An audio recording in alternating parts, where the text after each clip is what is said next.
बड़े भाग से मानव तन की प्राप्ति हुई है और इस मानव जीवन में हमें अमरता को प्राप्त करना है, अंधकार से प्रकाश की ओर चलना है, मृत्यु से अमरता की ओर चलना है और सत्य से सत्य की ओर चलना है। तो हम विचार करके देखें, अपने अंदर झांक करके देखें, हकीकत में क्या हम चल रहे हैं। अगर नहीं चल रहे हैं तो संत महात्माओं ने बताया है कि क्षणभंगुर जीवन की कली है, क्षणभंगुर जीवन की कली है, पता नहीं कब इस वक्त इसका अंत हो जाए, कल परसों नरसों परसों किसी के जीवन में नहीं आते हैं। जो करना है वो आज ही करना होगा। और अगर हमने देर लगाई तो फिर इतनी देर हो जाएगी कि हमें युगों युगों तक भटकना पड़ेगा। संत महापुरुषों ने बताया है कि हमें अपने चौथे पद को प्राप्त करना है, हमें अपने कारण शरीर को नष्ट करना है और कारण शरीर हमारा नष्ट होता है सतगुरु की कृपा से। और सतगुरु की कृपा मिलती है गुरु भक्ति से। सतगुरु कृपा मिलती है गुरु भक्ति से। एक गुरु भक्ति में कहानी आती है सांदीपन की। सांदीपन ये जो गुरु थे वो गुरु नहीं सतगुरु थे। और सांदीपन भी शिष्य नहीं, वो सत्य शिष्य थे। जिसे सच्चा शिष्य कहते हैं, सच्चे शिष्य थे। अपनी गुरु भक्ति में इतने लीन थे कि उनकी गुरु भक्ति को देख करके ही उन्हें ऐसे शक्ति प्राप्त हुई कि भगवान कृष्ण भी उनके शिष्य बने। तो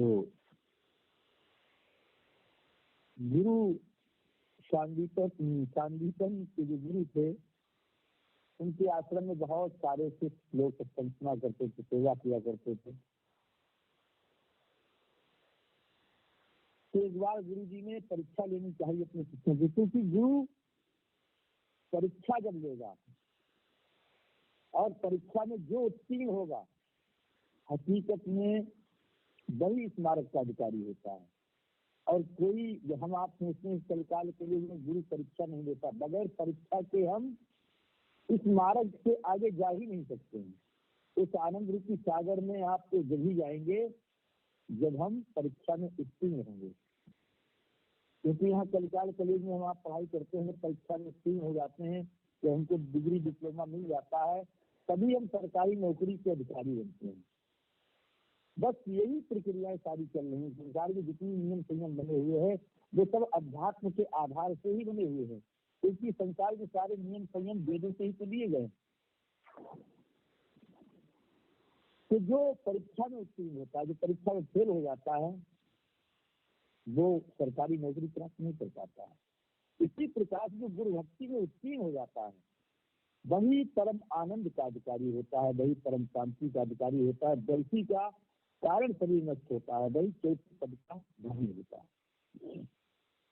तो जब गुरु जी ने परीक्षा ली अपने शिष्यों की, तो परीक्षा में सारे शिष्य सेवा छोड़ करके भाग गए।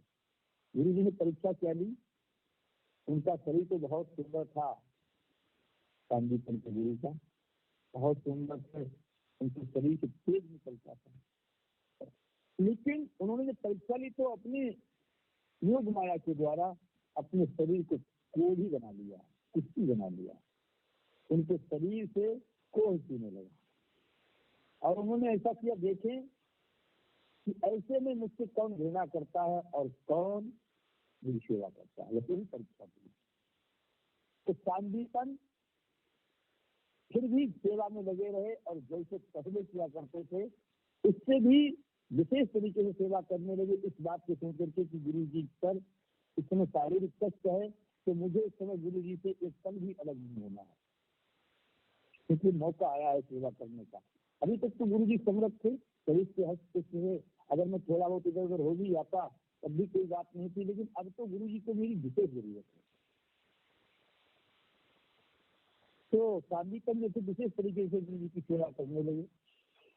उनकी गुरु भक्ति को देख करके सदा से भगवान प्रकट हो गए और प्रकट हो करके शांतिपन से कहने लगे तुम्हारी गुरु भक्ति को देख करके मैं प्रसन्न हो गया हूँ, क्योंकि गुरु भक्ति जिसकी परिपूर्ण होती है तो सारी शक्तियां उसके अधीन हो जाती हैं। और भगवान कहने लगे मांगो वरदान, क्या मांगना चाहते हो? शांतिपन कहने लगे प्रभु मुझे भगवान वरदान की कोई जरूरत नहीं है, मुझे मेरे गुरु मिल गए, मुझे गुरु भक्ति मिल गई, बस यही मेरा सबसे बड़ा वरदान है। क्योंकि गुरु ही ब्रह्मा, गुरु ही विष्णु, गुरु ही साक्षात पारब्रह्म परमेश्वर है और मुझे गुरु भक्ति मिल गई, इससे बड़ी कृपा, गुरु जी मुझसे खुश हैं, गुरु जी मुझसे प्रसन्न है, इससे बड़ा वरदान मेरे लिए कुछ भी नहीं हो सकता। लेकिन भगवान कहने लगे नहीं, वरदान तो आपको मांगना पड़ेगा, क्योंकि आपकी गुरु भक्ति को देख कर प्रसन्न हो गए और फिर ये विधान है कि जो गुरु भक्ति में उत्तीर्ण है उसकी सारी मनोकामनाओं को पूरा किया जाए। विचार करें, हम बगैर गुरु भक्ति के मनोकामनाओं को अगर पूरा करते हैं तो जीवन में कई मनोकामनाएं पूरी हो ही नहीं सकती। जो गुरु भक्ति में उत्तीर्ण है, जो प्रभु भक्ति में उत्तीर्ण है, मनोकामनाएं तो उसी की ही पूरी होती है। मन जब प्रभु का दीवाना हो जाता है तो महाराज बन जाता है, महाराजा बन जाता है। और महाराजा के पास किसी बात की कमी होती है? यहाँ तुम कितने बड़े राजा बन जाओ फिर भी किसी न किसी का अंकुश रहेगा तुम्हारे ऊपर। लेकिन महाराजा जो होता है उसके ऊपर किसी का अंकुश नहीं होता है। भगवान कहने लगे ऐसा विधान है, मैं तुम्हें वरदान मुझे देना ही पड़ेगा, इसलिए वरदान तो मांगो। तो शांतिपन अपने गुरु के पास जाते हैं, गुरु जी से कहते हैं कि गुरु जी भगवान जी प्रकट हुए और वो मुझसे वरदान मांगने को कहते हैं, क्या वरदान मांगे?